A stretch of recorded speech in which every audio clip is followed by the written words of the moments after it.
Nessa rápida aula, eu vou explicar que você hoje tem nas suas mãos uma bioimpedância que foi projetada com as tecnologias do século XXI.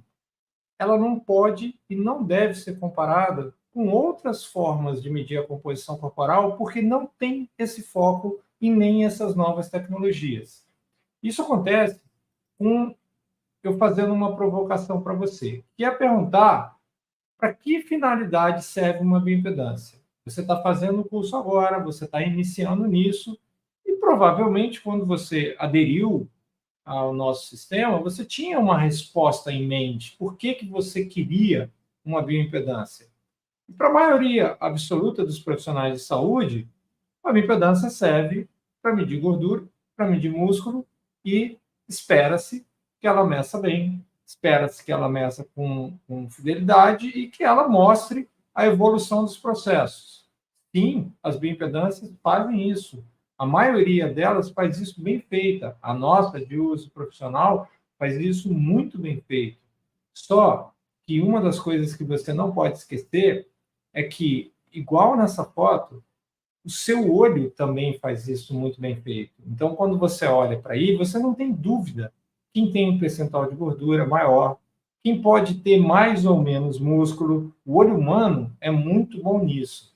E a bioimpedância vem te ajudar, e muitas vezes isso causa uma coisa chamada dissonância cognitiva, que você olha para a pessoa, você espera um resultado, e o método de composição corporal, qualquer que seja ele, está te dando outro resultado.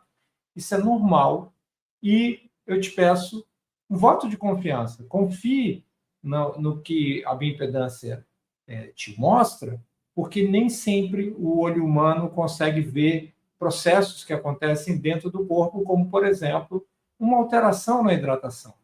E agora eu vou te provocar um pouco. E se eu te dissesse que é possível você utilizar uma bioimpedância nesses casos, para ver insuficiência cardíaca congestiva, para ver o uso de esteroides anabolizantes, usar no acompanhamento de um tratamento oncológico, fazer a gestão do sistema muscular muito bem feita com uma bioimpedância e fazer uma triagem para inflamação crônica subclínica. Talvez você nunca tenha parado para pensar no alcance do que você acabou de contratar, no que você pode oferecer para os seus clientes, muito além de gordura e músculo. Vou mostrar agora, caso após caso, exemplos disso aí. Esse caso aqui é um caso antigo, ele é de 2017. Um senhor de 78 anos, se eu não me engano, entrou no hospital e recebeu um diagnóstico de insuficiência cardíaca congestiva. Esse diagnóstico não foi feito pela bioimpedância, ele foi feito pelos métodos convencionais que o cardiologista tinha nas mãos lá. O que usou a bioimpedância? Quando você tem insuficiência cardíaca congestiva, você tem que enxugar o paciente, ou seja, retirar água de dentro dele. Existem vários métodos para você fazer isso. Um deles é o uso de diurético, ou poderia ser uma hemodiálise. Nesse caso, foi feito o uso de diurético. Então, esse primeiro exame, ele mostra ali onde a setinha está, que o paciente chega com um peso de 100 quilos, para um IMC de 31,6, um peso elevado.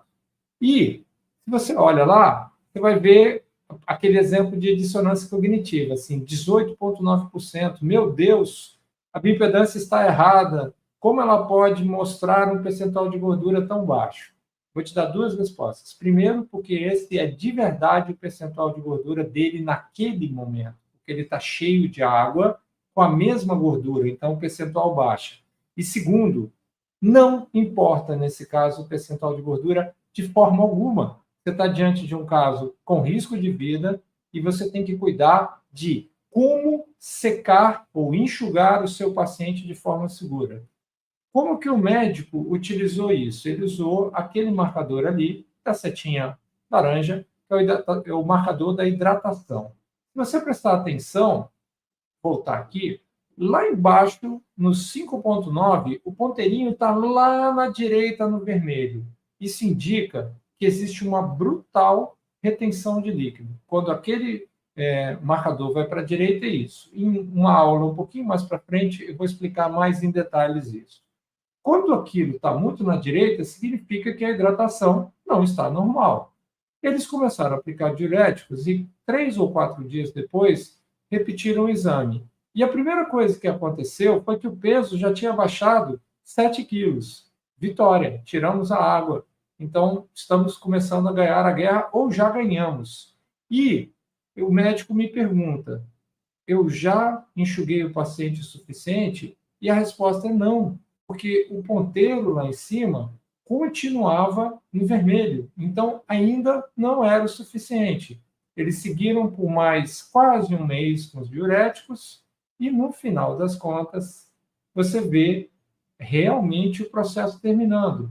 O peso tinha baixado para 88, ou seja, 12 quilos a menos. Lá em cima, o hidratador, o índice de hidratação tinha voltado para próximo do centro. Observa aquela seta amarela no centro, acima, o rastro verde e o ponteirinho parando próximo do meio, que é onde você quer que o paciente esteja. E note, lá no percentual de gordura, que agora sim ele está representando o valor que você esperaria. Ele sempre esteve certo. Mas quando você tira a água e mantém a gordura, ele então mostra o valor esperado, 24,1%. E lá embaixo, na direita, você vai ver um marcador muito interessante sobre o qual a gente vai falar, que é o ângulo de fase, também vindo para a direita. Então, foram 12 quilos de água retirados num processo assistido pela bioimpedância. Próximo caso, esse é bem rápido e é um caso curioso, isso é algo que a gente ainda está aprendendo.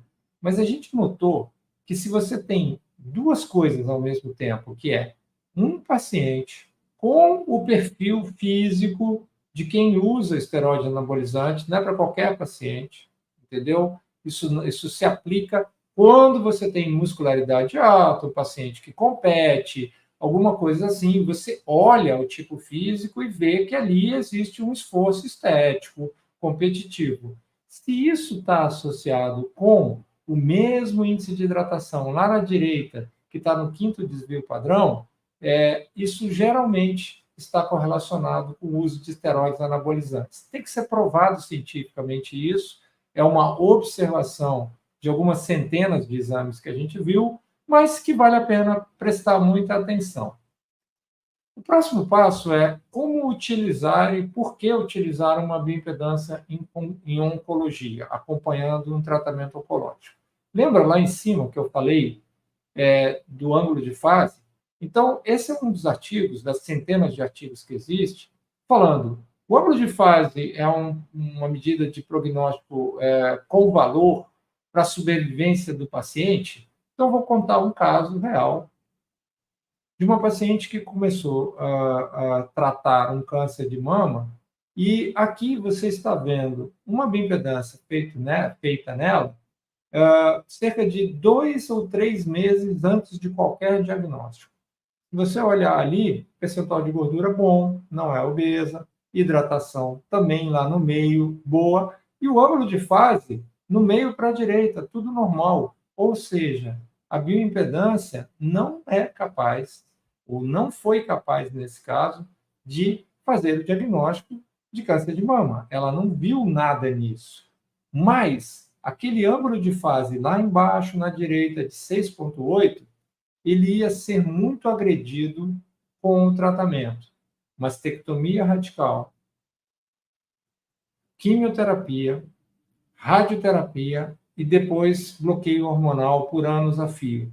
Isso tudo é catabólico, destrói músculo, destrói massa magra. Então, no caso dessa paciente, havia um objetivo que era não deixar o ângulo de fase cair mais do que 1,5 grau. Então, lembre da data, 16/5/2017. Vamos fazer uma viagem no futuro, vamos para 9/6/2023, e você vai ver que essa paciente, lá em cima na esquerda, manteve o percentual de gordura, na verdade até diminuiu um pouquinho, para 22,3, e lá embaixo o ângulo de fase realmente caiu, mas não caiu o 1,5 grau, caiu 1,2 graus, ou seja, ela não teve muita perda de massa muscular esquelética ou de outros tecidos magros. Se você olhar embaixo ali à esquerda, você vai ver que a relação entre músculo e gordura dela se manteve, que foi o que foi necessário nesse tratamento de oncologia. Ela ainda tem que recuperar aquele ângulo de fase, precisa de musculação e outras coisas, e aí vários de vocês têm o conhecimento para ajudá-la nesse processo de recuperação. Quando você fala de gestão do sistema muscular, isso é um mercado muito importante para vocês, uma grande fonte de oportunidades, mas isso não existia de forma barata no mercado. Então, a gente juntou três coisas. Uma boa bioimpedância que faça, ou tenha o biomarcador massa muscular esquelética, um dinamômetro para medir a força e o uso de dados da população brasileira. E com isso a gente criou um jeito de você observar a sarcopenia. Mas, quando você está falando do paciente sarcopênico, normal, idoso, você não precisa de ajuda para diagnóstico, é só olhar para essa foto e você vê que está diante de um sarcopênico. Então, aí, por legal que seja, e muito importante, por exemplo, você pode estar tratando dele e usando a bioimpedância para acompanhar a evolução da sarcopenia. Mas a coisa começa a ficar mais interessante quando você vê outros tipos de sarcopenia, ou até pré-sarcopenia, em que o olho não te ajuda, como, por exemplo, a obesidade sarcopênica. Será que essa paciente é sarcopênica? Será que ela não é? Existem obesos que têm muito músculo, obesos que têm músculo médio e obesos que são sarcopênicos. E aí, um sistema avançado como esse pode te ajudar a desempatar isso. Esse módulo, nem todos têm, ele é um módulo opcional do nosso sistema, mas é muito legal saber que quando você precisar, você pode fazer um upgrade para contar com isso. Quando você vai analisar alguém, o documento seminal que existe é o Consenso Europeu de Sarcopenia, onde ele fala da definição de sarcopenia e do diagnóstico. E a gente utilizou exatamente esse documento, só que a gente melhorou vários aspectos dele.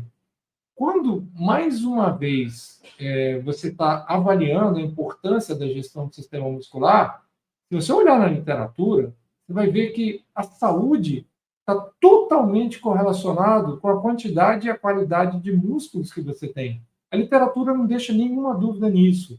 Portanto, esse é um mercado muito grande e várias vezes mais importante do que o percentual de gordura em si. Se você tem um percentual de gordura um pouco elevado, essa gordura é subcutânea e você tem uma boa muscularidade, é muito melhor do que você ser magro e não ter músculo. Então, tem muita oportunidade de você sofisticar a sua análise com isso. Eu vou te ensinar muito rapidamente, sem querer me cansar, tem um curso para esse módulo, chama Vitality, como que você lê isso. No meio, você está vendo a força do lado direito e a força do lado esquerdo. Lá embaixo, à direita, você vai ver uma parte lilás. Se o ponteirinho cair ali, o primeiro critério de sarcopenia também já está atingido. Na esquerda, você vê o índice de massa muscular esquelética, que tem a ver com a quantidade de músculo dividido pela altura ao quadrado. Olha lá na esquerda, que você vai ver de novo a partezinha lilás. Se aquele ponteiro cair lá e cair nos dois pontos lilás, você já tem uma sarcopenia, no mínimo, feita a triagem. Quando você olha para esse exemplo, você vê um exemplo interessante. Essa paciente do lado esquerdo caiu no lilás, do lado direito ela caiu um pouco abaixo da média, e lá em cima, na esquerda, no índice de massa muscular, ela também foi um pouquinho para a esquerda. O que é isso? Essa é uma mulher jovem, não está sarcopênica, mas ela tem uma coisa chamada pré-sarcopenia. Então, 3 décadas antes, você é capaz de mostrar para ela que se ela não fizer nada, ela pode ser aquela idosa que precisa de ajuda para ir no banheiro, para tomar banho, que tem que andar com um andador. Ou seja, uma bioimpedância no século XXI, e existem muito poucas, a nossa talvez seja a pioneira nisso, ela é capaz de te ajudar nesse tipo de avaliação. Inflamação crônica subclínica, o mal do século. e a raiz de toda a doença está aqui embaixo, da maioria das doenças, tá? Tem artigos que mostram que associar biomarcadores da bioimpedância com sintomas médicos não explicados te ajuda a fazer uma triagem da inflamação crônica subclínica. Por isso, o seu sistema tem, junto com ele, isso já está incluído, não tem custo extra. Se você não está usando ou não soube disso, peça, é seu direito usar esse módulo. Tem um módulo de mapeamento de sintomas, que você manda previamente para o paciente responder, ou para o seu aluno responder. Quando ele entra na sala, você tem uma noção imediata, assim que termina a bioimpedância, de como ele está do ponto de vista da sintomatologia. Sintomatologia alta, associada com uma água intracelular abaixo da média, 2 desvios padrões para a esquerda, isso está lá em cima na direita, tá?